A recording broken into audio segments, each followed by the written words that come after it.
I'm audible first of all? Yes, sir, audible. Thank you. You share Now, it, sir. okay. Now I am going to share my screen. Just check it out whether it is.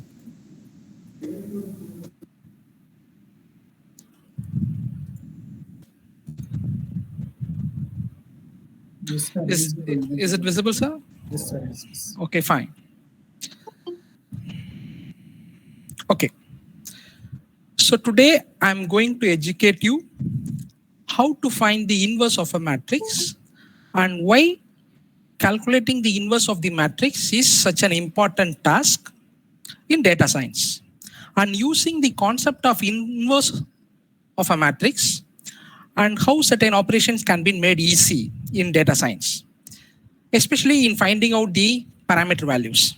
So ultimately, either it may be a machine learning model or deep learning model, we are given with the weights and we have to find the optimal parameter. That's all.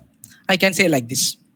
So in order to find that particular parameter, the inverse operation plays a very, very vital role. So how to calculate the inverse of a matrix? That is the primary objective for another 20 minutes.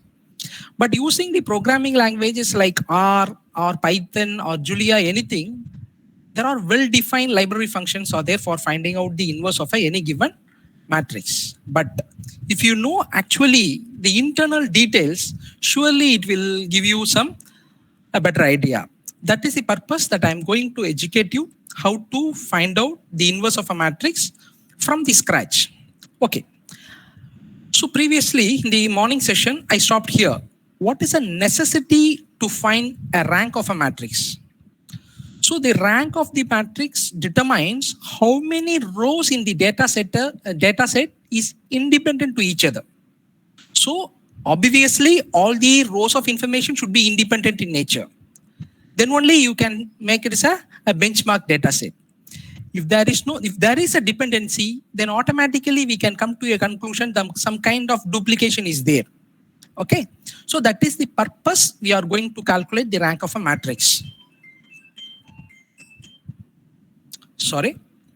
Okay, now I am going to educate you how to calculate the inverse of a matrix. Especially the inverse of the matrix is highly used to solve large number of equations. I can say large number, here large number of features. If your data set consists of more number of features, that is a high dimensional data, then at the time inverse plays a very, very vital role in calculating the corresponding parameter value. So that is the motto, okay, with respect to data science. Okay, before going to find out the inverse of the matrix, first let us see what is determinant of a matrix, how to calculate the determinant of a matrix. Okay, let's start with some simple example. Here I have taken a small matrix, 2 by 2 matrix A, which consists of the elements, the first row AB, the second row CD. How to calculate the determinant of this matrix? It's very simple. It's simple multiplication. So the determinant of a matrix A, that is det of A, is calculated similar by multiplying the corresponding column value, diagonal value, sorry. That is AD minus BC or CB, anything, right? Okay, so this is the way in which we can find out the determinant of any square matrix. Okay, so det of A is nothing but AD minus BC. Okay. Now, let us consider how a determinant can be determined for a 3 by 3 matrix. For 2 by 2 matrix, it's very simple thing. But 3 by 3 matrix, you have to consider as more number of successive 2 by 2 matrix. That's all. So let us see here. It is a 3 by 3 matrix. ABC, first row of information. DEF, second row. GHI, the third row information. Okay, now I want to find the determinant of B. How to find the determinant of B? That is A. Let us consider A.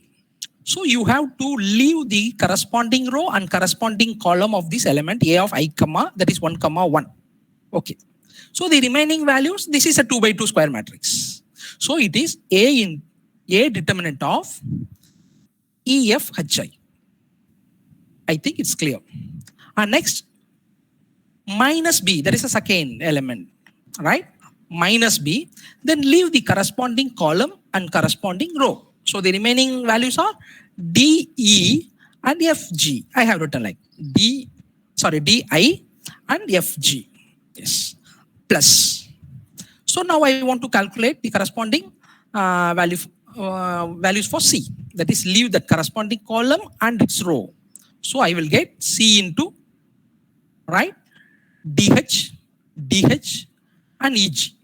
So this is the formula by using which we can calculate a determinant of a 3 by 3 matrix, right? While doing, it's a scalar multiplication, you know how to do multiplication because I already explored here how to find the determinant of a 2 by 2 matrix. It's simple multiplication with corresponding scalar value A and determinant of this matrix with the scalar value B and determinant of this value with the scalar value C. That's all.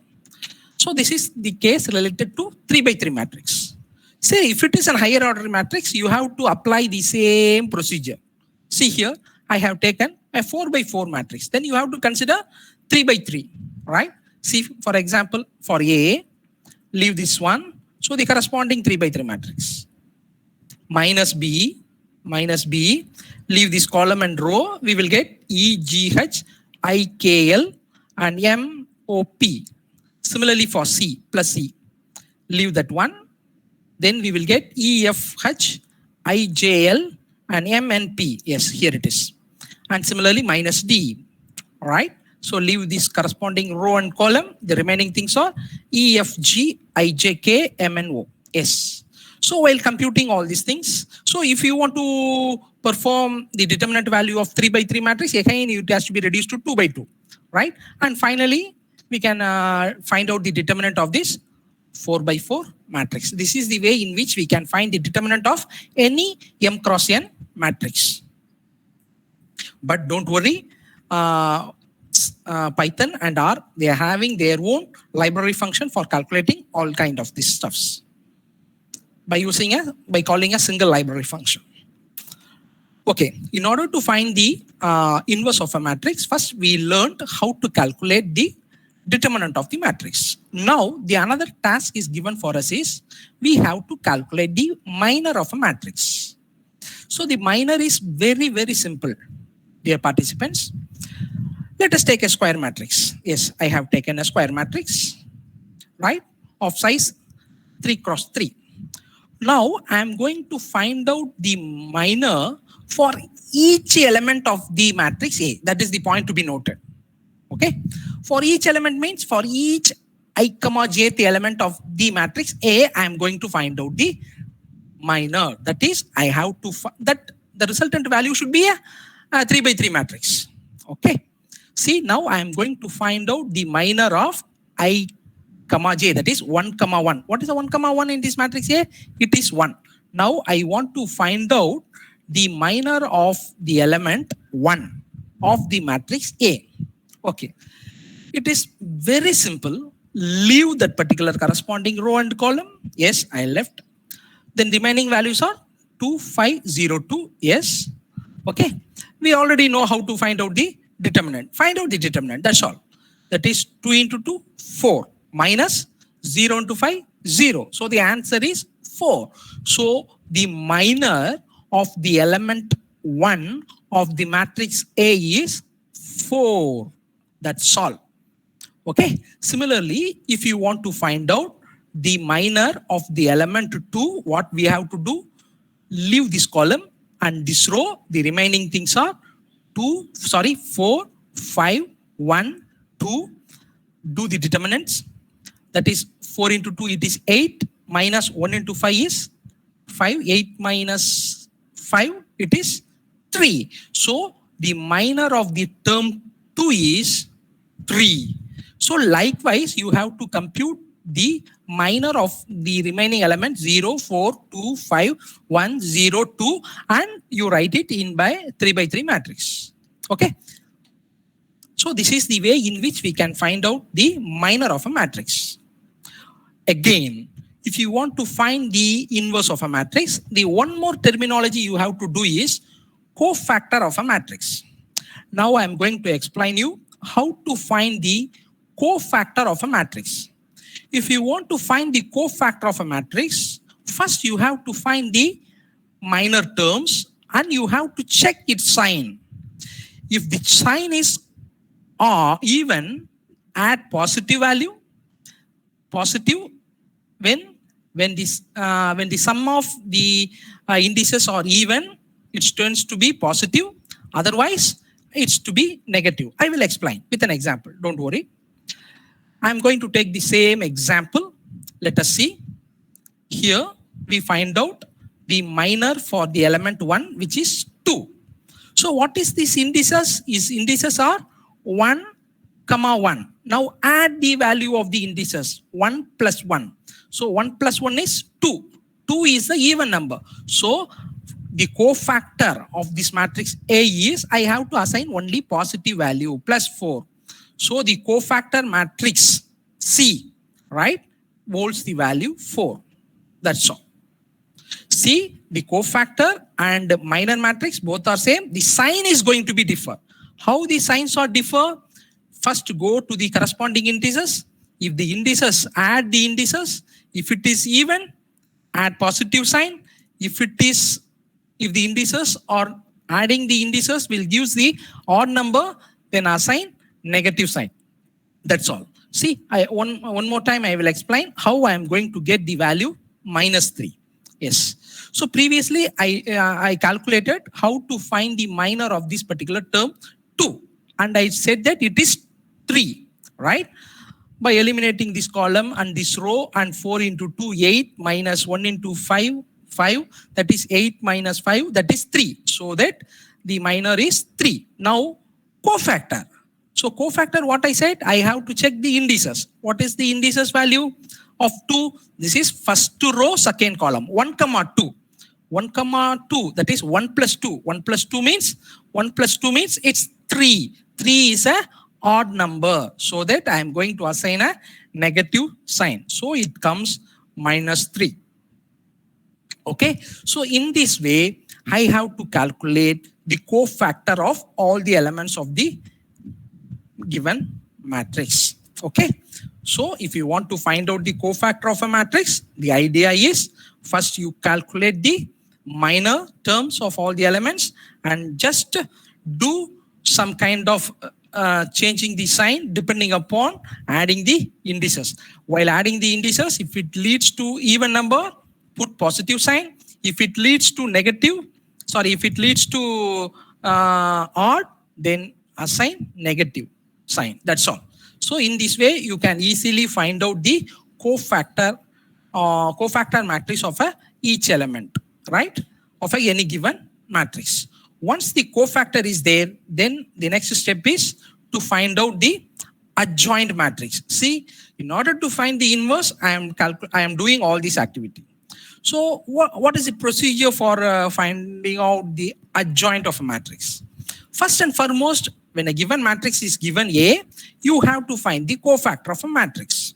Then just transpose the cofactor matrix, which gives the adjoint matrix. That's all. The procedure is very simple to find adjoint of a matrix. Thus, calculate the cofactor of the matrix and just transpose this. Transpose, I already explained. Just reversing the rows to columns and columns to rows. See here, in the previous example, I said for this matrix A, the cofactor matrix that we have calculated is 4 minus 3, 2, minus 4, 2, 2, 10, minus 5, 6. By using the minor, right? We determined all these things. Now, in order to find the adjoint matrix, just do transpose of this matrix C. Just transposing the matrix C, it leads to adjoint matrix. See here. 4 minus 4, 10. It going to comes in a row. Yes, 4 minus 4, 10. Similarly, minus 3, 2, minus 5. This column is going to become a row. Similarly, minus 2, 2, minus 6. This column is going to be a row. Minus 2, 2, 6. Now, this is my adjoint matrix. Once the adjoint matrix is calculated for any given matrix, then it is very easy for us to determine the inverse of a matrix. Okay, then what is an idea behind to calculate the inverse of a matrix? Well, so if the adjoint matrix is given, just you have to multiply with the determinant of that matrix, right? Right? You will find out the inverse. I will give some examples so that it will be very easy for you. Okay, let us see here. This is my A matrix, that is a given matrix.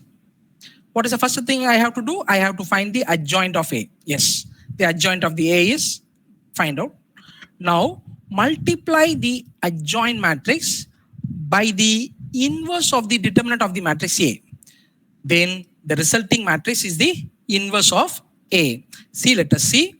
What is the determinant value?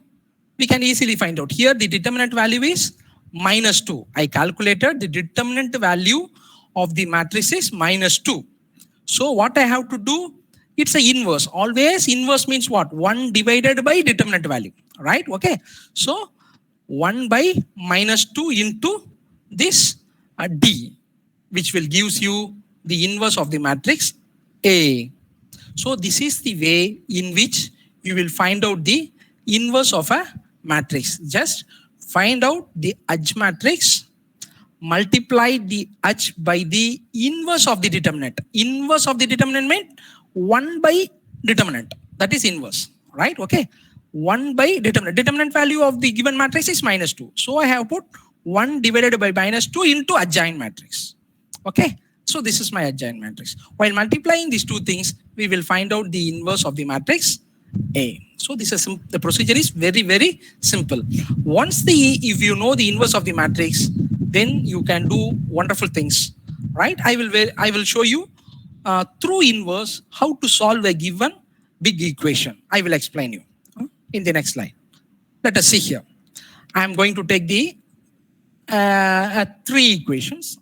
The 3 equations are x plus y plus z is my first equation. My second equation is 2x plus y equal to 1. It's my second equation.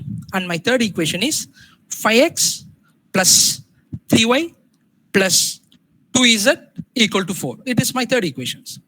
So in order to find the values of x, y, z, previously we solved this problem by using row echelon method, right? By applying a lot of computations. But now here I am going to use the concept of inverse, right? To find out the value of x, y, and z with a minimal number of steps. Let us see here. Okay. So this is my matrix A, that is my weights corresponding to the variables x, y, z, so that this representation can be represented by means of vectors, right? Say A is my given matrix and x is the corresponding variables, that is x, y, z will take the value of x. And z, it is my augmented values, that is 1, 1, 4. Yes, fine, good. Now what I am going to do, just by this equation, I am going to multiply both sides by A inverse, because the given A is known to me, right? So by following all these steps, whatever thing that I have explained to you, right? So by using all these things, first I will mathematically I will prove this one, right? How to find the corresponding values of x, y, and z, right? See here, in the vector notation, I am going to explain you. What I am going to do, just I am multiplying A inverse by both LHS and in the RHS. So A inverse AX into A inverse Z. Okay, fine. So now I am going to do some distributive law, right? Here comes the laws, right? For simplification purpose, right? So A inverse into A into X, that's a distributive law. So we people know that A inverse into the corresponding element of this 1 by 7 into 7, always it leads to 1, you know. So that is the concept, right? So A inverse into A always leads to identical matrix. We know identical matrix is represented by I. So this computation becomes I into X. So the left hand side, A inverse into Z. Okay, so the corresponding value of X, Y, Z is easily calculated by multiplying the right hand side value, that is an augmented values, that is 114, which is going to be multiplied with the A inverse of this given matrix, we can easily find out the corresponding values of X, Y, and Z. See how the computational costs are reduced to the core. That is the power of inverse, calculating the inverse, right? Now I am going to adapt the same concept in our data science problem to find out the parameter values. Let us see how I am going to solve this problem. Yes. So some participant asked, can you please correlate whatever may be the concept, mathematical concept that you have discussed with respect to data science perspective? That's why I think this slide will give you a very good picture. So now only I'm showing the data set. Let us see here. So in this slide, you people are seeing some data, right? No need to focus on the what is the logic of each feature. You have to know as a data scientist, but now consider here is some data is given to you. So here the bold letters, right? This is called features. Some authors refers variables, okay? So otherwise they will call column values, okay? And these are all the row informations, okay? So I'm saying this row is called an equation. This row is called one equation. Equation number 2, equation number 3, 4, 5, 6, 7, 8, 9, 10, 11, 12, 13, 14 equations are there with variables 1, 2, 3, 4, 5, 6, 7, 8, 9, 10, 11, 12. 12 variables or features are there, right? With respect to, I have to solve these 14 equations having this kind of variables. That's all. For that, each variable has its own, I have to learn the parameter for each variable, right? Here I am going to consider only subset of features. That is a very, very important thing in data science. Selection, feature selection, right? So even though a data set is there and it consists of more number of features, right? With an expert, with a domain expert, we have to identify which features are needed for our analysis. That feature alone to be taken and you have to consider for computation, right? It is not necessary to take all the features, because if you are going to take all the features and if you are going to do the analytics part, I think the accuracy may be reduced, right? So in this way, it is always necessary to have a domain expert, right? I am speaking everything with respect to real-time projects. Okay, fine. So here my matrix is get formed. See, I have taken the matrix X. See, while seeing X, you are seeing some values. So these are all the features I am taking. RS, RA, W, OBP, SLG, and BA. So these are all the 6 features that I have considered, right? And its corresponding values are taken, right? So if you see, it's a matrix value, right? I think 14 rows are there and 6 columns are there. So it is a 14 by 6. This is my size of order of the matrix, my data set. Now what I am going to do, I have to find, right, the parameter for each features with respect to all the 14 instances, I can say like that, all right? That is my job of any data science people, right? But now I am expressing everything through mathematically, okay? Yes. So this is ultimately we are going to do to find the final parameter vector theta, right? So that is the corresponding value, right? Weight with respect to all these features, right? Okay, that is my theta.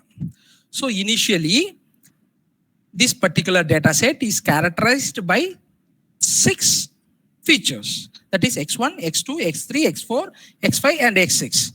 Each is going to have its own corresponding theta value, right? So I am going to formulate for simplicity in terms of linear regression formulation. That is my dependent variable. Let us consider it is a Y. Okay. See.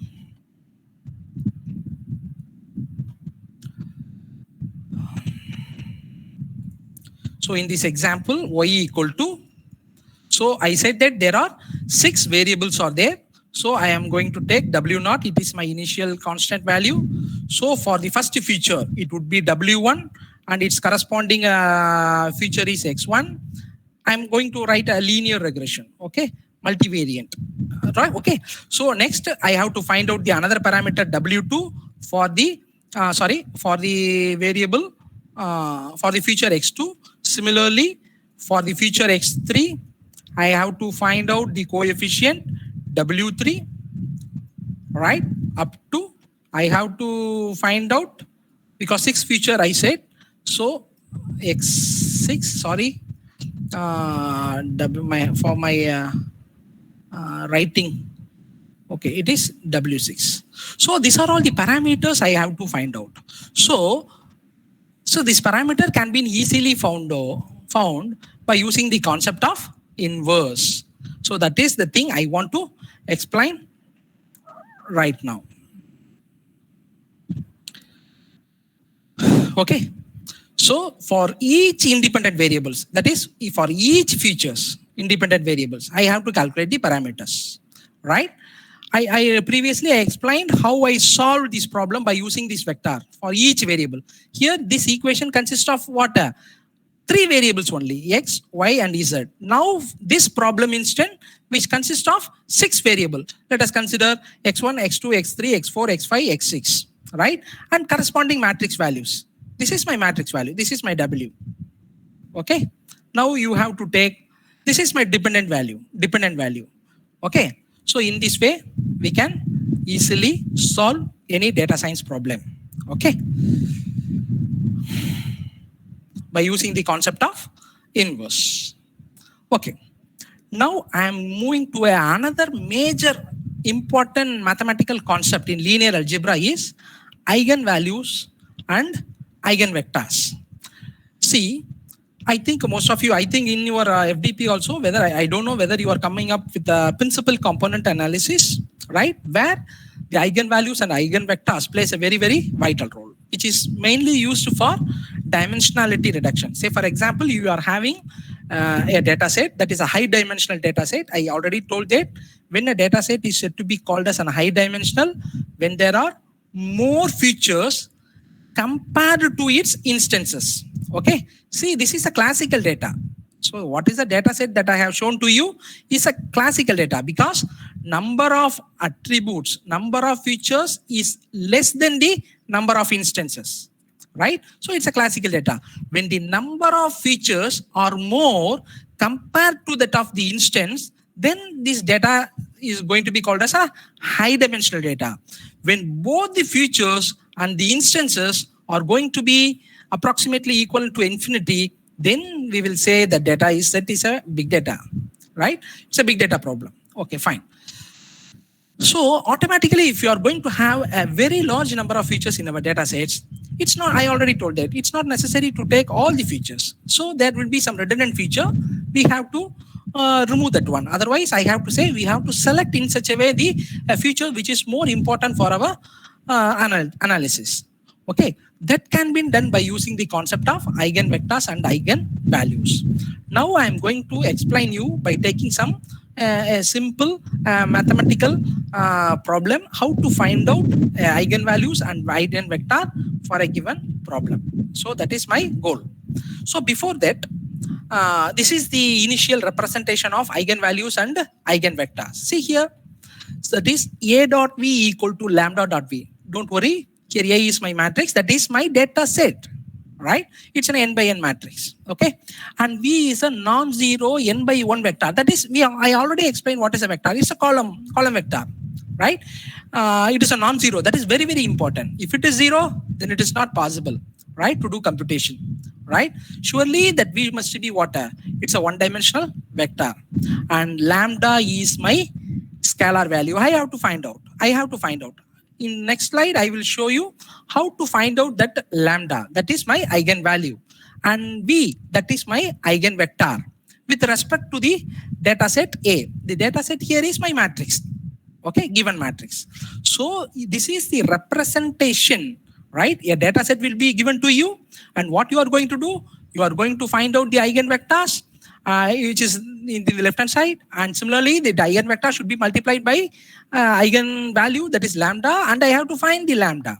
I will explain you how to find out lambda and how to find out the values of the vectors also, right, by taking some raw examples.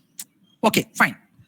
Now the same problem, this given problem, a dot v equal to lambda dot v, I am going to rewritten in some way so that for simplicity purpose. See here, I have moved the right hand side to the left hand side. That is a simple thing I have done. I have not did any complex mathematics or mathematical operation, right? Simple thing. I moved the right hand side to the left hand side. Okay, it comes a dot v minus lambda v equal to 0. Now again, I am going to multiply with identity matrix I. So nothing will be get changed, you know. So 2 into 1, the result is 2 only. Similarly, like that, I multiplied the identity matrix with the vector v. Okay, nothing is changed. Okay, fine. So no change with respect to LHS. Now I am going to do some distributive law, right? So I am just doing some rearrangements. That is a minus lambda into I am taking v outside. That's all. Simple thing, right? Some distributiveness. I put it over here. Okay. So I already mentioned that v should not be 0. Okay, fine. So this equation will have solution. That is, this while solving this particular thing, it will lead to some characteristic equation. So this, once it is a characteristic equation, you can easily find out the roots. The roots are called as lambda, right? That is eigenvalues. With this lambda, I will find out the value of the corresponding vector. So this is the formulation for finding out the eigenvalue and eigenvector with respect to the matrix A. Don't worry, I will explain everything with a running example. See here, I have taken a data set. So for a big data set, it is not possible for me. So that I have taken a very small data set. Sorry, it's not a data set, it's a matrix. I can say it's a matrix mathematically. But as a data science people, always you think about, this is my data set, given data set. Okay. With this data set, how I am going to find out eigenvalues and eigenvectors? That is my objective. Okay, see here. So now I know the formulation. The formulation of my problem is like this. A dot v minus lambda into v equal to 0. All right. Okay. So before that, the general notation is here it comes a dot v, right? A dot v minus lambda v. Okay, I will take that one. So a minus lambda into I, right, equal to 0. Okay, I have to find out this value. Okay, v. Fine. So a minus lambda into I equal to 0. I have to find the value of a. Okay. So what is my matrix? A is my matrix. 0, 1, minus 2, minus 3. Minus lambda into I. What is my I? It's a 2 by 2 matrix. A is 2 by 2, you know. Similarly, my I is also 1, 0, 1, 0, 1, 0. By multiplying with minus lambda, it becomes minus. Okay, I'm multiplying. So lambda, instead of identity matrix 1, 1 here, it is multiplied by lambda, so that I am getting lambda 0, 0, lambda, which is equal to 0. Now what I am going to do? Just I am going to do matrix subtraction. That is 0 minus lambda, that is minus lambda. 1 minus 0, that is 1. Minus 2 minus 0, it is minus 2 only.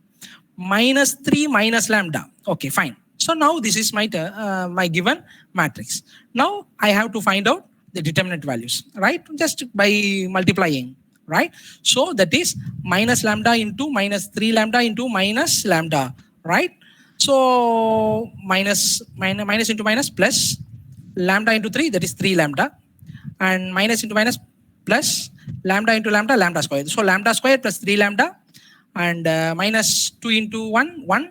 By taking a negative, it becomes positive, right? Okay. So this is my characteristic equation. I said that, you know, the characteristic equation. I find out the characteristics equation. So lambda square plus 3 lambda plus 2 equal to 0. Now I have to find out, this is a quadratic equation. I have to find the roots of this particular equation. It is very easy to find the roots of the equation. That is lambda is, I have to, so simple mathematics, that is I have to get 2 in product wise, in some wise I have to get 3. So automatically the roots are, that is lambda, it's a quadratic, you know, I will get 2 roots, right? My lambda 1 is minus 1 and my lambda 2 is minus 2. See here, multiplying minus 1 into minus 2, I will get 2. Adding minus 1 and minus 2, I will get plus 3. Okay, so just for verification, I'm saying all these things. I think you come across with this all this mathematics in 9th standard, right? Okay, now I find out the values of lambdas. That is my eigenvalues. Now I am going to substitute the corresponding lambda 1 into this equation, and I am going to find out these corresponding vectors, right? That is my objective. See here, A dot V1 equal to lambda 1 into V1, right? So that is my formulation, right? So here I am just moving the right hand side to the left hand side. That is A minus lambda 1 and taking V1 common, that is distributive law, right? Which is equal to 0. So I know the value of the matrix A, right? Now I am going to do subtraction. So it is 0 minus lambda 1, it is lambda 1. And next is 1. Similarly, minus 2 minus lambda.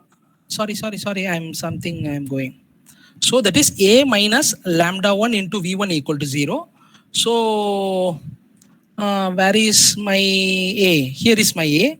That is 0, 1, minus 2, minus 3, right?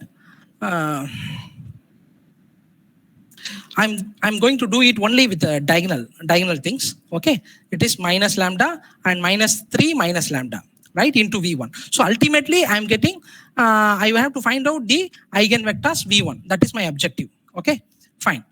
So now I know the value of lambda 1. What is my lambda 1? My lambda 1 is minus 1. So substituting here, minus 1 minus, it becomes 1. So 1, 1, minus 2, again minus 1, right? It is minus 1, it becomes minus 2. Minus 3 plus 1, it becomes minus 2. So this is the corresponding value, and its corresponding vector we have to find out, V1.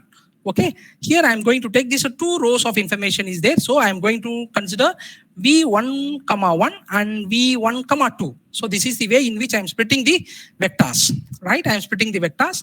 So I have to find out only V1, right? So the corresponding values are V1 equal to, that is V1, 1, and next is multiplication. Multiplication is just a multiplication. 1 into V1, 1, it is V1, 1 plus, and 1 into V1, 2, which is equal to 0. So we can find out V1, 1 equal to minus V1, 2. So what we are doing here, we are going to find out the vector and we are going to determine the column vector. Here the column vector, one is positive, another one is negative. That is the point to be noted, right? For the corresponding value of lambda 1, we are having one vector. Similarly, we have to find out for the corresponding eigenvalues, we have to find out the corresponding eigenvector in this similar fashion, right?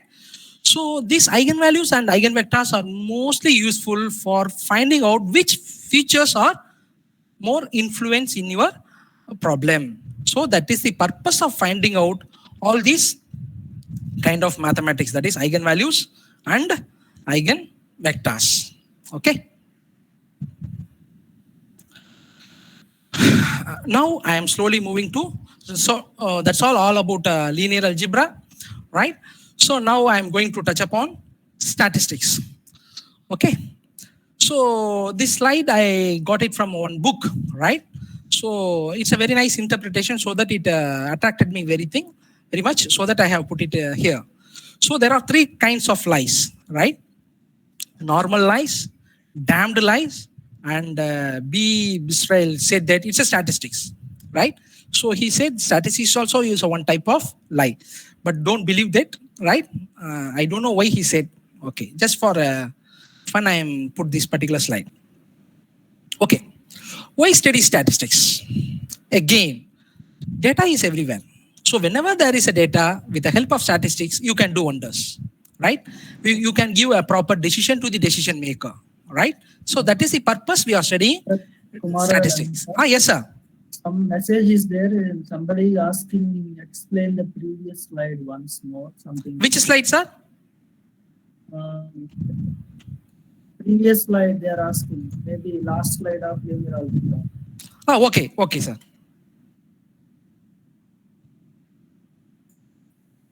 Shailaja Josh, you can ask if you have any doubt. Madam, any doubt? If you can unmute yourself and you can ask me. Whether here in eigenvalues, eigenvectors? Oh, she has a problem with mic, I think. Okay, okay, okay. Sir, after the entire session, entire slides are get over, I will come to this point again, sir. Okay, Okay, sir. okay. Sir, can I ask one question at this point? Yes, please go ahead, sir. Actually, sir, in this case, for finding out the eigenvectors, you said that the data set is a square matrix, right? In Yes, crossing. yes, yes. But in real life situation, it may not be possible, right? That's why you can go for single value decomposition. Have you heard about this concept? Yeah, I have heard. So once a data set is given to you, so you can decompose the data. Do you understand, dear? So Okay. once if you are going to decompose it, you can split. You can do some kind of segmentation over the data set. Okay. While doing such kind of decomposition, you can find out the square matrix. Do you understand? Okay. Then Okay, you can thank do you. some computation. Yeah, So yeah. decomposition plays a very, very important role, right? Okay. Right, And at the same thank you. time, negative factorization, these are all the higher end mathematics are there. Okay. Right. Okay. Thank you, sir. If Thank you. time permits, surely I will explain all these things to you. Okay. Okay, thank you. Okay. I am coming with statistics. For another 30 minutes, I am going to discuss about only statistics, and surely you will enjoy, right? That is damn sure. Okay. So no matter what about the application domain, you can do some statistics. For that, I am going to narrate some simple mathematics. We have our group members solved that one. So I think everyone, we are proud of getting gold medal in Olympics, So that Neeraj, right? So we did some kind of how Neeraj achieved this particular thing. Are you able to see my screen? So whether are you able to see my screen? Okay, okay. Yes, sir, you can see, but if the font size is a bit bigger, so if you press Control plus. Okay. It's an image. Control plus, yes, now it's coming. Now is it clear? So this is the actual javelin throw, right? Did by our gold man, Neeraj Chopra, right? Okay. So automatically it's pure mathematics, right? We have to find the angle, that's all. When the angle is good while throwing his javelin, then automatically he is going to throw a very long distance. So ultimately we have to find out the range of projectile, that's all. That is an R. So the general formula for find out the range, right? That the distance, right? It is u square sine 2 theta divided by g, where u is my initial velocity. I think you people, this is something related to physics, and g is my gravitational force with respect to the javelin. And theta, that is it plays a very, very vital role in what angle his arm is moving, right? So ultimately we know that he achieved 87.58, right? That is the distance covered by the gentleman. So usually the theta should be 45, right? If it is between 40 to 45, so we can achieve the greater range. That is the statistics. That is the model says like that, right? While doing this calculation with this formula, so with the initial velocity of 29.3 meter per seconds, and with the gravitational force, normally it's a constant value, so 9.8. So he achieved this particular thing, 87.58. See, even in any kind of sports, everywhere there is mathematics, right? So we can enhance the skill of a professional through by means of these equations only, right? Okay, for curiosity purpose only, I have showed this particular thing. So here I'm having n number of applications where you can build a mathematical model for that. Okay. Is it okay? Is it okay? Kumar sir, can I proceed? Yes, sir. Yes, sir. Yes, yes, proceed. Okay. So now I am coming to statistics. So what about statistics? It's a science. I can say like that. What we are going to do, I'm going to collect some data. I'm going to organize some data and present the data in terms of some visual representation. And finally, I'm going to analyze the data. And after analyzing, I have to interpret the data for what? For making effective decision. So that is all about statistics. Data collection, some instruments are there. How to organize the data, some procedures are there. How to present the data, some visual representations are there. How to analyze the data, some models are there. And how to interpret this data, some models are there, right? So I think I can touch all these things, right? Don't worry. So you can find statistics everywhere, right? Say for example, with respect to weather forecasting, it's a statistics, right? And either it may be a social science researcher. So with the help of the statistics only, he will do all this kind of computation, right? Especially in insurance industry, especially the financial market, with respect to medical field, with respect to winning the election or not, wherever you take any application, by doing some kind of statistics, we can predict, right, the outcome. But don't believe that all the outcomes leads to positiveness, right? There may be some kind of false also there, right? But it should be acceptable. Okay, fine. Now, if you want to do some kind of statistics, you have to know certain basic things. I'm going to focus that thing first. And the first and foremost is the variable. So in statistics, variable means column, that is attribute. So previously in our data set, we will say attributes, that attributes here it is called as variable. And data are the values, that is the observation. I said that, rows of information, that thing they will call as a data. Okay, so the collection of data values, that is called data set. So ultimately, we will have variables and corresponding we will have data, and altogether, right, the entire instances with the features, I will call it as a data set. Okay. And there are actually two types of statistics are there. One is descriptive statistics and another one is inferential statistics. Mostly the people accept only inferential statistics, right? I will explain you very soon what is inferential statistics. Descriptive statistics means I'm going to take the entire population and I'm going to do some computation. Then it is called descriptive statistics. A common example for descriptive statistics is survey. Say for example, if any people going to do some survey, they will consider all the population. They never leave any particular sample point, right? They will take all the sample points and they will do some computation. That kind of thing is called descriptive statistics. But in our field of interest in data science, we never bother about descriptive statistics. We only focus on inferential statistics. So inferential statistics means, so the population will be there, entire population will be there, but we are not going to do the computation with all the elements, all the objects in the populations. But what we are going to do, we are going to take some sample, some portion of objects that I am going to take, and I am going to do some computation. And after the result I got, I will generalize to that particular population. That type of statistics is called inferential statistics. That is, from the population, I am going to take some sample and I am going to do some computations. And if I got some result, and I will generalize to the population. That kind of study is called inferential statistics. I think this picture will give you some more idea. So if I'm going to take all the sample points in the population, it is descriptive.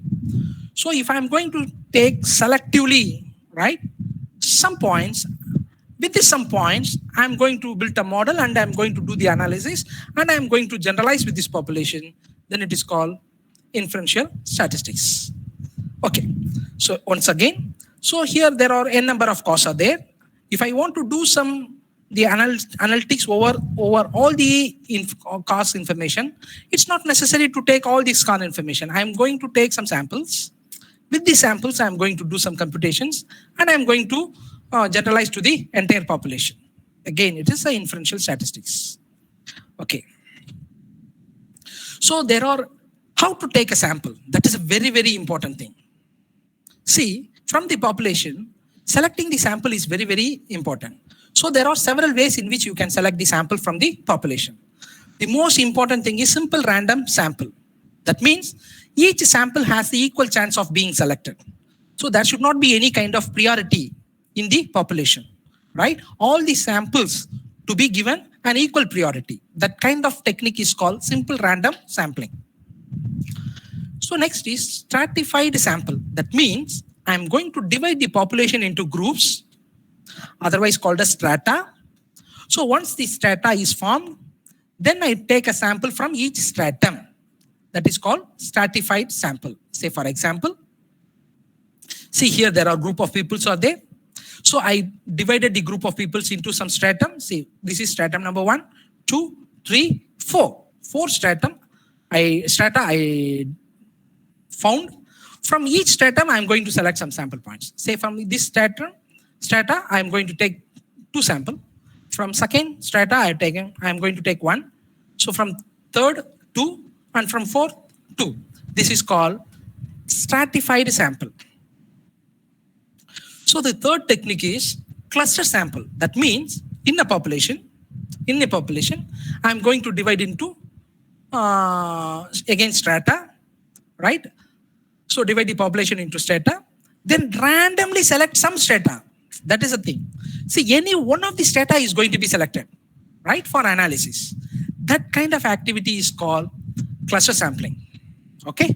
Instead of taking each sample from each strata that is stratified, I am going to divide the population into strata and I am going to take any one of the strata for the analysis. That is called cluster sample. And systematic sample, that is randomly selecting. Say for example, this is a population.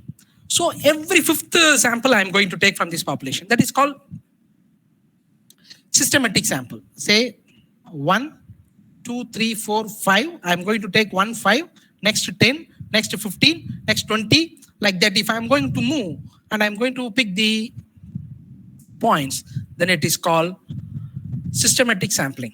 Okay.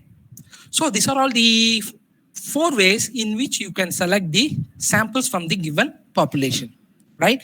So if it is a social science research, right, the first question they will ask you is what kind of sampling you have applied. Okay, that is very, very important.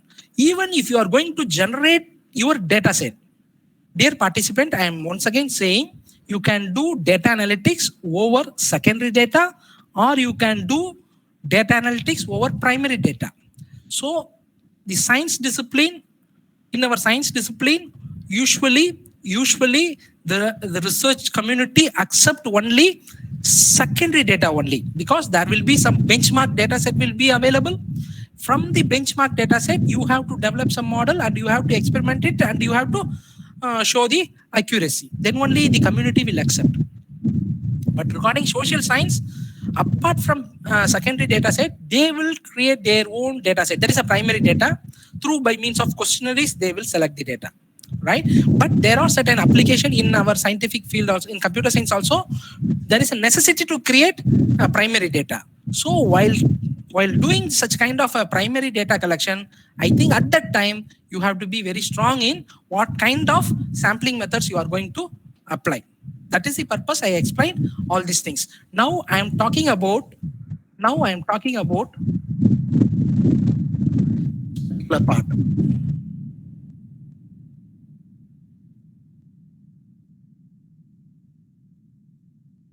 Collecting, right? So while collecting this information, you have to do all these kind of stuffs.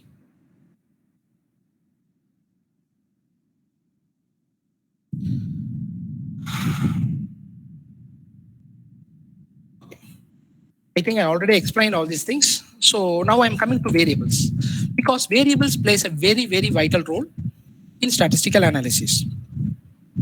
So the variables can be classified under 2 categories. Either the variable may be a qualitative variable or either it may be a quantitative variable. If you see any data set, you will have these two kinds of variables only. Otherwise, I can say categorical variable or continuous variable. Some authors can say like that, right? Okay. But usually the social science researcher call as qualitative and quantitative. The computer science people, we people call the variables either it may be a categorical nature or it continuous nature. Let us see here. See there, you always, there is a data set, you come across with the feature called or a variable called gender. So the gender is always a qualitative variable, that is, or categorical variable. That is, a gender will hold the values male, female, or transgender, 3 values possibly, right? We can fix it as a category, right? Okay, that is the meaning of qualitative variable. Then what is quantitative variable? The same thing I am going to take. So any variable which having numerical values, right? Numerical values, then I can say it is a quantitative variables. Once there is a numerical values are there, then you can do some kind of an ordering or you can do some kind of ranking. Okay, to which variable? To the quantitative variables. Say for example, the variable age is a numerical, and at the same time we can rank or the peoples with respect to age. At the same time, the heights, weights, and body temperature, all are the examples of qualitative variables, right? So if you are going to see any data set, you are going to see these two kinds of variables. Either it may be qualitative in nature or it may be quantitative in nature. Just for fun, I put this particular slide. I don't know how to do statistics. Don't worry. If you don't have data, then it is not possible for you to do any kind of statistics. Once if you have a right data and enough amount of data, then only it is possible to apply data science. That is the purpose that I have put this particular slide. Okay. So first part in statistics, I explained you how to collect the data. That's all. So next most important thing is how to organize the data, right? So that is the thing I am going to focus right now. See here, you are having some data. You are having some pool of data, right? Obviously, you will say this data is in terms of quantitative in nature. That is a continuous data. It's a numeric data, right? Can anyone tell how many data are here?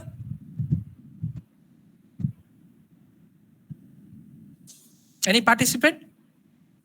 50, sir. So 50. Absolutely. Here is the answer, my dear. Right? Okay. Total is 50. So here I am having 50. So 50 data are there. Now I have to organize it because organizing the data itself is a very, very important task. Right? See how to organize. For that only, there is a concept called as frequency distribution. So through frequency distribution, you can easily organize the data, right? See here, whenever there are some problems in a classical data science problems, you are come with continuous values. It is necessary to convert to categorical in nature, right? Okay, I will explain you all these things later, okay? Because the flow will be get disturbed. Okay, first I will explain what is frequency distribution and how to do frequency distributions through by means of the concepts called class limits. See here, from this raw data, surely you will find some lower value, right? Here the lower value is 35 and the higher value is 90, right? Okay. So just by finding the function minimum value, min function and max function, you can find out these particular things, right? So with these stuffs, I can easily find out the limits. That is a range I have to fix. So here, randomly, I have chosen the range is 6. So 35 to 41, it is my class 1. And 42 to 48, because I fixed is 6. So while doing this kind of things, I come across with how many class labels? 1, 2, 3, 4, 5, 6, 7, 8. See here how beautifully I am going to, all this data is going to be fit into this particular labels. How many labels? 8 labels. How to do? Yes. Once the data is given with the help of a minimum value and maximum value with the help of range, I fix the limits. I fix the class limits. Then you have to process each data. Take the first data, 49. Where it fits? It fits here. Sorry, here. 42 to 41. So put one tally, right? So the entire result I have pasted here. But initially you have to do like this. Take one data and check the limits and put the stick symbol, right? And count its frequency and do the tally. And after exhausting all these values, once the tallies are over, then count the number of sticks in these tallies. that is 3. Put the frequency 3, 3, right? 4. Similarly, 10, 10, 5, 10, 5. Okay, so ultimately 50 for a simple check. Okay, so this is called frequency distribution. So through this frequency distribution, I can organize the data through by means of class limits, right? So this can be done using statistics. Once we are having a handful of data is given to us, we can do this kind of an activity, right? Now I am going to explain you how to do this frequency distribution, that is assigning classes to each data values through these two techniques, that is categorical frequency distribution and grouped frequency distribution. By using these two particular concepts, I am going to explain everything. Okay, yes. First, I will explain you how to do categorical frequency distribution. See here, you are seeing not a continuous value. In previous example, you've seen continuous values, that is quantitative data. But here I am given with qualitative data, that is the data are in categorical nature. So if you see it in depth, I think it's a blood group, right? A, B, O, like that. Okay, it's all blood group. Now how I am going to organize this categorical frequency? Here I am not able to do minimum value, maximum value like that. It's not possible for me. And it's not possible for me to fix the range also. Just count how many categories are there. So category A is there, class A is there, B is there, O is there, A, B is there. So that much of class is there. Similarly, you have to use the same logic tally. If you take A, put 1 tick mark. So next B, in B, put 1 tick mark. Next B, another tick mark. A, B, so go and put 1 tick mark. O, put 1 tick mark. So do it for all these datas, right? Once this tally is over, we can easily find out the frequency distribution. 5, it is 7, 9, and 4. Ultimately 25. This is my 25 data points are there. Here I calculated percentage. So in this 25, so the class A, 20% of data are A, 28% of data are B, and 36% of data are belongs to class O, and 16% of data belongs to the class B. See, easily we can do some categorical distribution. Let us consider grouped frequency distribution. The grouped frequency distribution works good only for numerical values, right? Now here, previously I assumed everything. Here I assumed everything I did, right? Minimum value, maximum value. So the range, randomly I have chosen, but there is some procedure. There is some algorithms are there. So this is the algorithm, right? How to determine the class, right? For any given data, okay? So what first we have to do, once the data is given to you and how you are going to organize it, how to determine the class limits, right? It is very simple. Find the highest value and the lowest value. That is my first step. So from the data set, the highest value is 134. Where is it? Here it is, 134. And similarly, the lowest value is 100, right? Lowest value is 100, somewhere is here, right? So then you have to find out the range.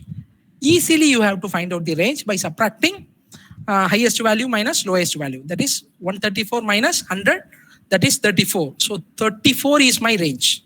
Now how to determine the number of classes? How to determine this number of classes? You have to divide the range with some specific numbers, right? It's a thumb rule you have to apply. Select the number of classes, right? Usually in any statistical approach, they will go with the number of classes between 5 to 20, right? So this is an optimal value. There is no thumb rule for that. You can choose anything. According to that, the interpretation may differ. So here I am going to choose the value 7. So 7 classes to be there, okay? Now the width is calculated by range, that is 34, and I chosen the number of classes as 7. So 7, it becomes 4.9. So the intervals becomes 5, approximately 5. So that I am taking initial value is 100. 5, that is 100, 101, 2, 3, and 4. Yes, 100 to 104. Similarly, 105 to 109. So I divided up to 134. But the boundaries are not fixed. They are discontinuous. So in order to maintain the continuous nature, I have to find the class boundary. How it is? It is easily done by subtracting the lower limit with 0.5 and incrementing with the upper limit by 0.5. That can be done, continuous thing. That is 99.5 to 104.5. And continuously I am going to monitor. That is 104.5 to 109.5. Similarly for all these cases up to 134.5. Even though there is 134.5 is not there, but this is the way in which you have to find out the class boundary. Once the class boundaries are there, then normally the same procedure you have to adapt. Take the first data value and check in which boundary it happens, then put the tally symbol. So like this, explore for all this data. Once this phase is over, then calculate the frequencies, right? The sum of the frequency must be 50 for cross-checking. Okay, that's all. So this is the way in which you can organize the data. So once if you are going for a primary data collection, say for your application, so after collecting the data, you can organize the data like this by using frequency distribution, by using this algorithm. So this is the general algorithm for calculating the grouped frequency distribution. Yes. Now, the third thing is, I said that visualization, right? How you are going to present, right? So if I said you have to present the data through some by means of graphs, right? So by using Python and R, they are having n number of graphs out there, but it is not necessary for your particular application. You have to choose the corresponding graph. Okay, that is a very important thing. So histogram is a one type of graph you can use only for frequency distribution. If you want to show the frequency distribution of your data, then the appropriate visual representation is what? A histogram, right? See here.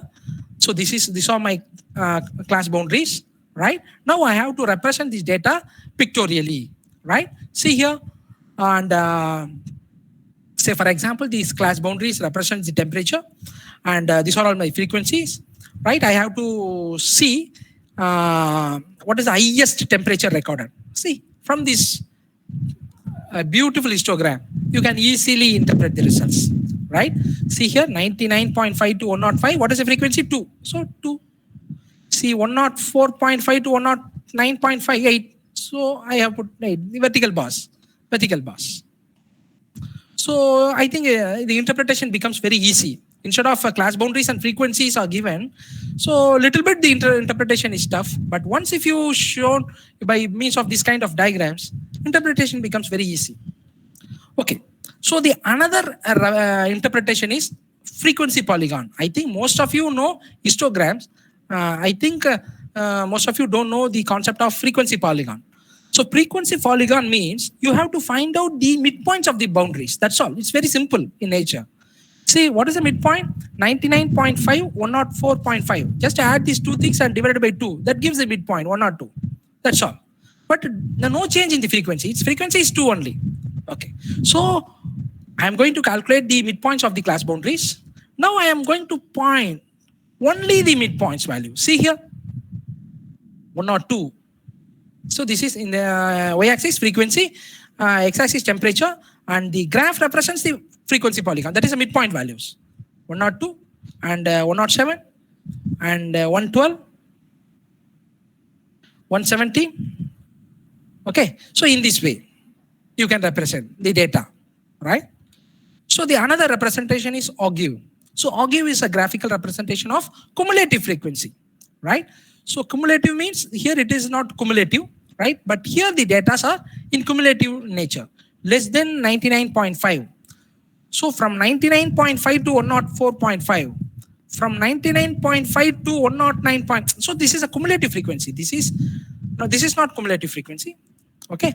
So if you want to represent the cumulative frequency, then ogive is a very nice representation for you, right? See here again, x-axis the temperature, y-axis the frequency, and I am going to represent only the cumulative nature. See, 99, this thing is become 0. So 104.5, the value is 2. So approximately 2. Exactly 2, sorry.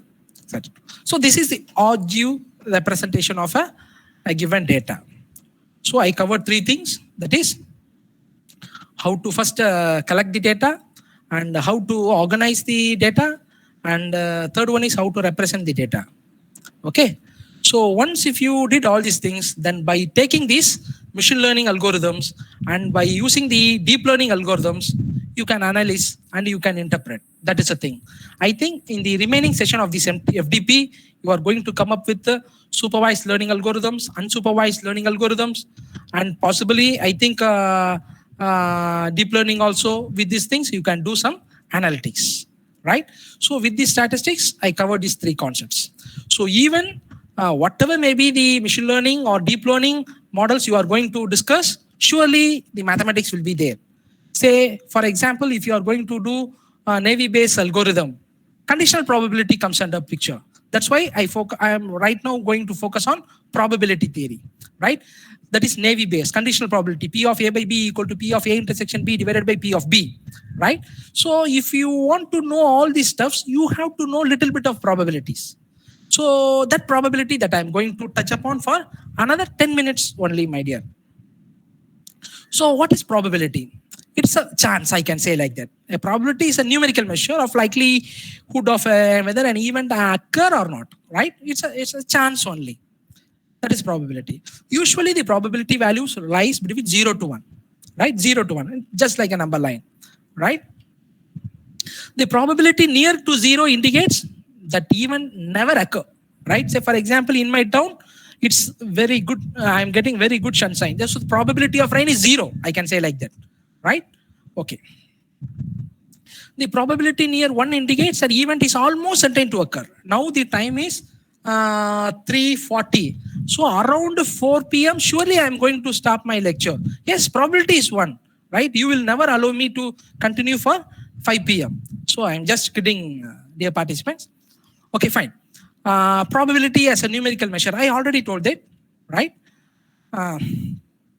It lies between 0 to 1. If it is 0, the event is very unlikely to occur. If it is 0.5, that is chance in both sides. If it is near to 1, you can say that the event is almost certain to occur. Okay. Next, I am coming to discuss about what is an experiment. See, with respect to statistics, the experiment is different. And with respect to physics and chemistry, the experiment is different. In statistics, the notion of an experiment differs right with the other physical science. Okay, I already told that. In statistical experiment, the probability determines the outcomes. That is, the outcome of an experiment. That is matter in statistics, right? Even though the experiment is repeated continuously or different times, you can't expect the outcome should be same. That is the beauty. That's why the experiment here in statistics is called as random experiment. You can't predict the exact outcome. Okay. So here in statistics, we will say only random experiment. And next is sample space. Sample space, before that, outcomes. When you are going to do some kind of an experiment, and what are all the possible outcomes are there?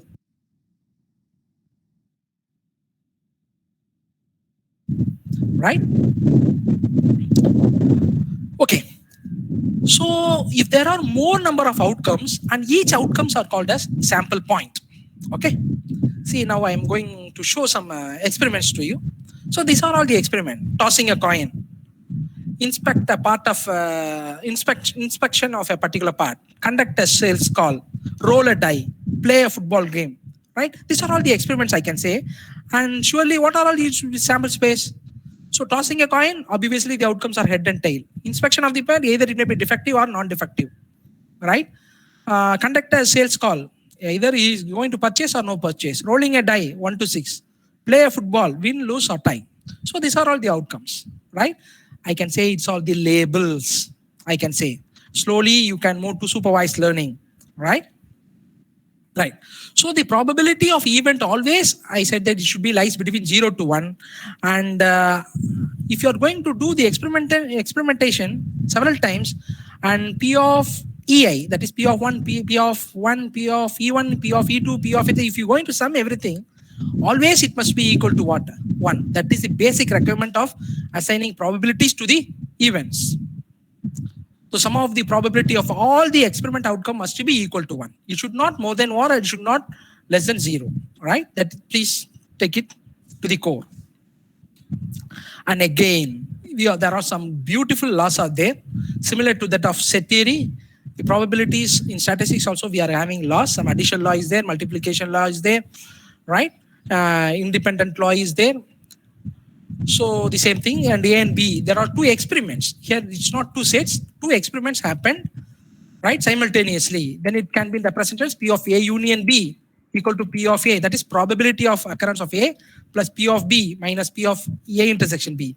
Here, the events can occur individually or the event can occur in the same time. This is addition law. But if the events are mutually exclusive, then slightly we have to modify that rule. That is P of A union B equal to P of A plus P of B alone. Okay. Surely in this case, P of A intersection B becomes 0. So my answer is P of A union B equal to P of A plus P of B. And conditional probability. If you clearly understand conditional probability, you can solve 80% of computer science problem. So all I can say like that. Because our life is purely conditional probability. Our data, you take any data science problem, again it is a conditional probability.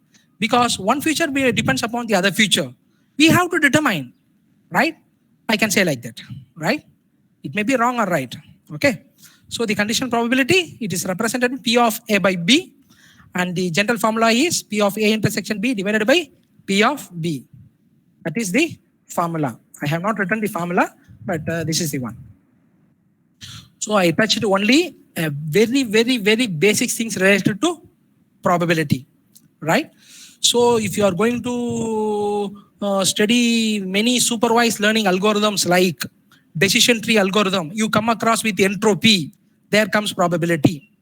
If you are going to discuss with respect to Navy-based algorithm in machine learning, there comes conditional probability. If you are going to discuss about support vector machine, then it will comes marginal fitting, right? If you are going to choose random forest, again, it's a decision tree, entropy, right? So whatever model you are going to explore, surely you will touch upon with some probability and mathematics. Ba. I am getting some kind of noise. I request the participant, you just give me 15 minutes of time.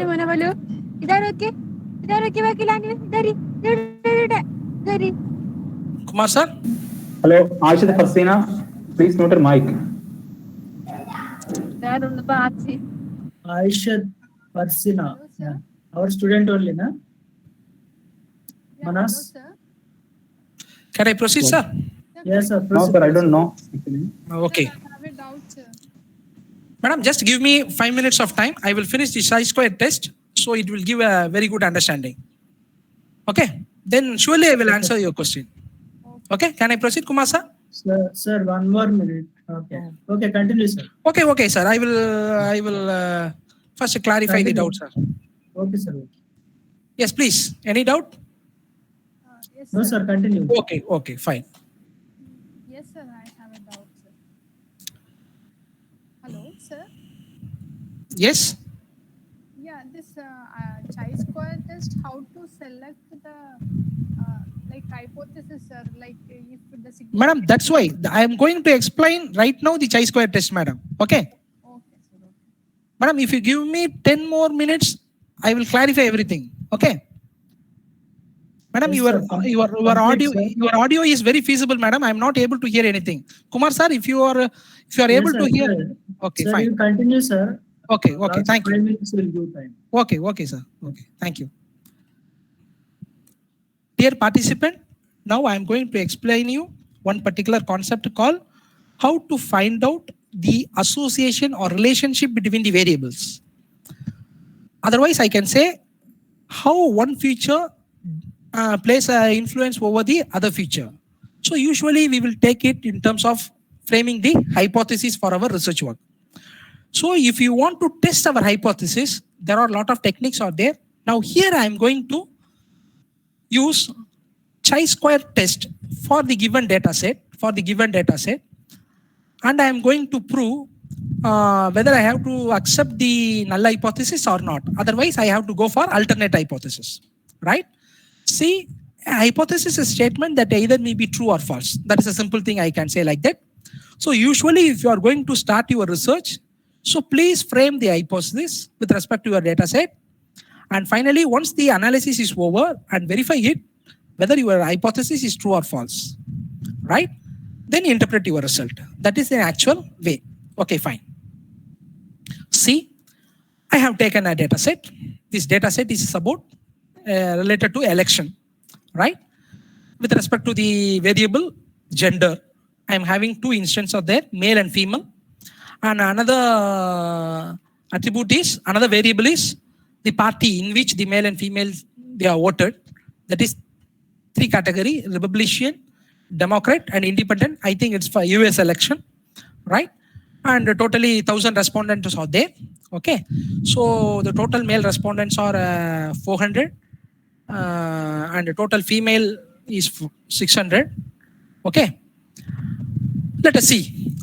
So what is my hypothesis that I am framing right now is, from this data, I am framing the gender and voting preferences are independent. That is my hypothesis. So gender is one variable and voting preference is one thing. So I am relating there is no preferences. They are independent in nature. Like that, I have framed my hypothesis with some significant levels. Significant levels is very, very important. So once if you got the result, you have to compare with the significant level. Once the significant level is accepted, then only you have to accept or reject the hypothesis. So usually the research community for scientific research, they will choose the significant levels as 0.05, right? That means 5% of error, they will accept it, right? So 95% it has to be fine enough, right? That is the thing. Okay. So before going to start your chi-square test, right, you have to calculate the degree of freedom of your data set. How to calculate the degree of freedom? So this is the general formula. G minus 1 into V minus 1. That is, what is G? G is number of rows. What is V? Number of columns. I can say like that with respect to data science perspective. But with respect to social science, it's having its different story. Okay. So let us consider here G is number of rows and V is number of columns. So what is G? So two rows of information are there, male and female. So 2 minus 1. And V, how many? 3. Republican, Democrat, and Independents. 3 minus 1. That is 1 into 2, that is answer is 2. So my degree of freedom with respect to this data set is 2. And these are all my observed values. So now what I have to do to perform a chi-square test is, I have to find out the expected value. So what is the formula for calculating the expected frequency count, right? Is the expected frequency count with respect to G comma V is, this is my general formula. Ng into Nv divided by N. N is the total instance, right? Ng with respect to rows. Nv with respect to columns. See here. First, I am going to find out with respect to male, with respect to Republican. Male, Republican. So what is the total value? It is 400 into, what is, this is a total of male into total of Republican, 450. So 400 into 450 divided by N. N is my 1000. So ultimately, I am getting value 180. Similarly, with respect to male, with respect to Democrat. So male is 400 and the Democrat is having 450. So again, 400 into 450 divided by 1000. Again, the value is 180. That's all. With respect to Democrat. Next, a male with respect to Independent. Right? So that is 400 divided by 100. 400 into 100 by 1000. So my ultimate value is, expected value is 40. Similarly, I have to do it for female also. That is 600 into 450 divided by 100. 600 into 450 divided by 1000. And 600 into 100. 600 into 100 divided by 1000. I will find out the expected value of all these male, female with respect to Republican, Democrat, and Independent. Okay? Yes. From the table, I know the observed values. So what is the formula of chi-square test? So chi-square, x square equal to summation of observed value minus expected value, the whole square divided by expected value. That is the general formula of a chi-square. So from the table, I can calculate the observed value. I can take the observed value. Previously, I have calculated the expected frequency count. So just by applying this thing, you can find out the value of chi-square. That's all. The problem is very simple. Now the problem becomes very simple. See, what is an observed value with respect to male reproduction? 200. So 200 minus, what is its an expected thing? So previously I have calculated the expected value is 180. So putting it in the formula here, the 200 minus 180 the whole square divided by EGV. EGV is what? One or expected value, 180. Yes. Plus, because it's summation. Plus. So next 150 minus 180, right? Divided by 180 plus 50. Okay. So in the next expected value, sorry. So the expected value is 40. I am just substituting it with the summation values. So this is the entire expression. Okay. Now I am doing some manipulation, and finally I got the z square value is 16.2. So I think it's a simple mathematics, dear participants, right? I will give the slides to you. You just verify it. Finally, you will get it 16.2 for this particular data set, right? So now you have to, there is a chi-square table will be there, right? Ready-made table will be there. So you just check it with the p-value. So the chi-square of 16.2 value is 0.0003. That is the chi-square value of the 16.2. So now I am going to compare this chi-square value with my p-value. So here my chi-square value is less than the p-value. So what I have to do, I cannot accept the null hypothesis. What is my null hypothesis that I have framed? I have framed gender and voting preferences are independent. So I have to reject my null hypothesis and I have to go for alternate hypothesis. That means gender and voting preferences are not independent. That means there is some dependency is there. There is a relationship between gender and voting preference. That's all about chi-square test. Once the data set is given to you, the simple thing is you have to find out the degree of freedom, and next you have to find out the expected frequency count, and finally the chi-square formula is there. You put it, you calculate the chi-square value and compare it with the table. Usually the chi-square table will be there. Whatever may be the value you are getting, you do it, you check it, some value will be there, and you compare that value with the p-value. If it is less than, reject the null hypothesis and you can frame your alternate hypothesis. Okay? So that's all about chi-square test. That's all regarding chi-square test. Next, as the one participant in the morning asked, sir, please show me some kind of a real-time case study like that. I prepared the case study for text analytics, I think tomorrow morning. So whatever may be the mathematics we have discussed, I will explain you all these stuffs, right? With respect to text analytics, there I am going to explain you how to find out one document is similar to another document. At the same time, if time permits, I will also explain how to do classification, document classification. So either it may be a binary classification, either it may be a multi-class classification or multi-label classification, right? If time permits, I will explain. I will explain all these things with the mathematics. So I am going to use cosine similarity for doing a document similarity analysis. I can explain how k-means, not k-means, naive-Bayes algorithms are used for document classification. Again, if time permits, I will give an hands-on with respect to R programming, how to calculate document similarity analysis and document classifications using R. So that's all about today. I covered all the basic mathematics. So this is the agenda that I have fixed today.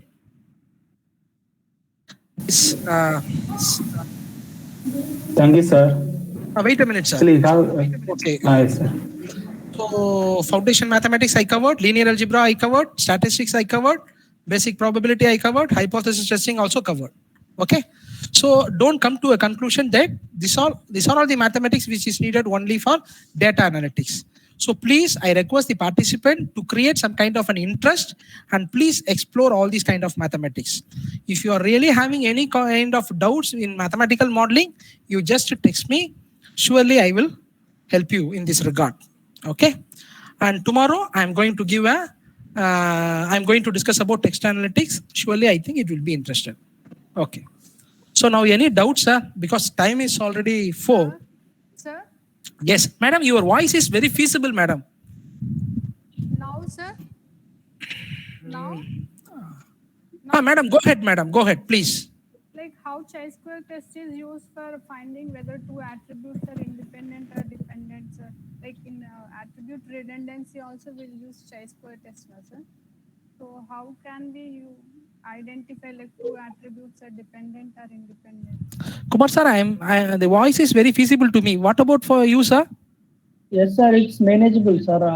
I am hearing clearly. but Sir, okay, low you please interpret it, sir. low voice. Low She's voice for saying- me. Yeah, she is saying how to find the similarity between the two. No, we are not able to hear. That's why, sir, we are not able to hear her voice. Yes, Kumar, sir. sir. For me, low voice only. Okay, okay. But I can understand how to find out the similarity between the two variables using the chi-square test. That is the purpose. So, See, yeah, from the observed so, value, see- from the expected sir, value. Let me complete. Okay. He's saying we can use it for data reduction technique to eliminate the duplicate values. Yes, once if you Yeah. find there is no relationship, we can eliminate, Yeah. obviously. Yes.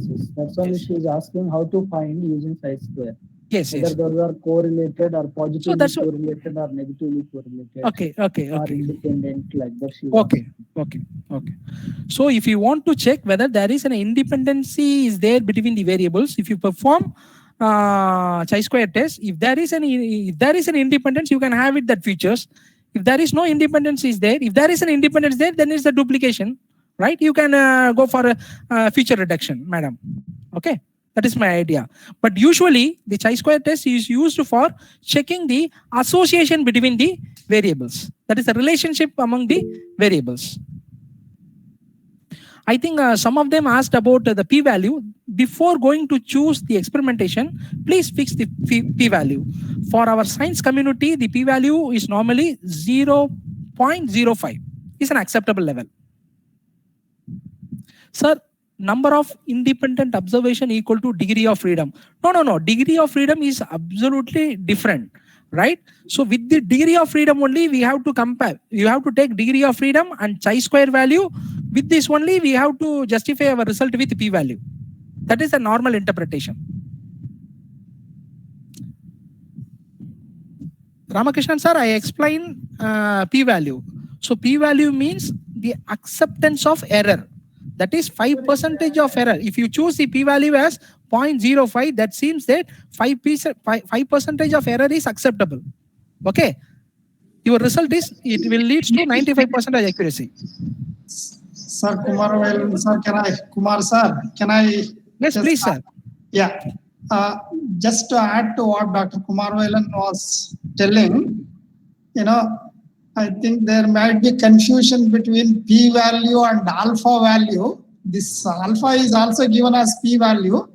Therefore, normally in statistics, this 5% is called as alpha value. That is also p-value. Okay. That alpha value is fixed. That is level of significance. Exactly, sir. Exactly. In the softwares, when we run these softwares, we get the p-value. That is actual p-value that we are getting. We compare the actual p-value with this alpha, that is also p-value, with 5%. Okay. And if the computed p-value, that is the result from the software, is less than 0.05, we are going to reject the null hypothesis. Absolutely correct, sir. Yes. And then degrees of freedom is normally, row -1 into column minus 1. That is your degrees of freedom. But Yes. if it is some other test like t-test, it is n-1. Yes, sir. So it's depend upon the t-test, f-test, Yeah, like that. Okay. depending upon the number of tests, whether you have the row as well as columns. Columns. Yes. Okay. And can I, Kumar Velan, yes, add please. one more thing? So please go ahead, sir. Please go ahead. This chi-square test is normally used for qualitative variables. Absolutely correct. Yeah, qualitative variables. Let's say one column variable is a qualitative variable. you That are means talking categorical about- in nature. Yes, categorical in nature. So when you have found that the hypothesis is either accepted or rejected, we conclude if it is rejected, we say that independent, what is this alternative hypothesis is accepted. Yes, yes. So at the time of formulation itself, we have to have null and alternative hypothesis, which are collectively exhaustible. Only these two possibilities should be there. Yes. I think I have discussed all these things, Mallikarjuna sir. Yes. Okay, okay. So, whether the presentation is okay, sir? Yes, yes, perfectly fine. Fine. Okay, fine. I think I did my business. Kumar sir? Hello. Yes, sir. Yes, Yes, sir. Sir, this Yeah, is in a short session, it is not possible to explain Yes, yes. everything. We Yes, sir. understand that. Yes, because- yes. Thank you. Yes. Ramakrishnan Hello. sir, please go ahead. Yes, sir. Sir, am I audible? Yes, you are clearly audible. Okay, thank you, sir. Sir, actually, I would like to ask you the question. Yes, please. The number of independent variable is equal to the that is degrees of freedom. What I really means is usually when you do any data analysis, Okay. we really wants to know that how many independent attributes are there. Mhm. Because if we treat these attributes, independent attributes, automatically the dependent other observations can also be controlled. That sense only the degrees of freedom is developed. In that sense only I'm asking that is it equal to the number of independent variables? But whatever discussion here is going on is depends on the formula, that is R minus 1, C minus 1. Yes, Everything yes, is yes. correct, sir. Okay. But my question is, what do you really means the degrees of freedom? Why I need to implement it in this particular situation? So here I am, sir, say for example, I think some noise. Ramakrishnan sir, the chi-square test with a formula only we have calculated everything. So by taking the degree of freedom into consideration, right, with a value of chi-square value, and while seeing it in the table value, and if it is matches with the p-value, then only we can come to a conclusion whether we have to accept the hypothesis or reject. Okay.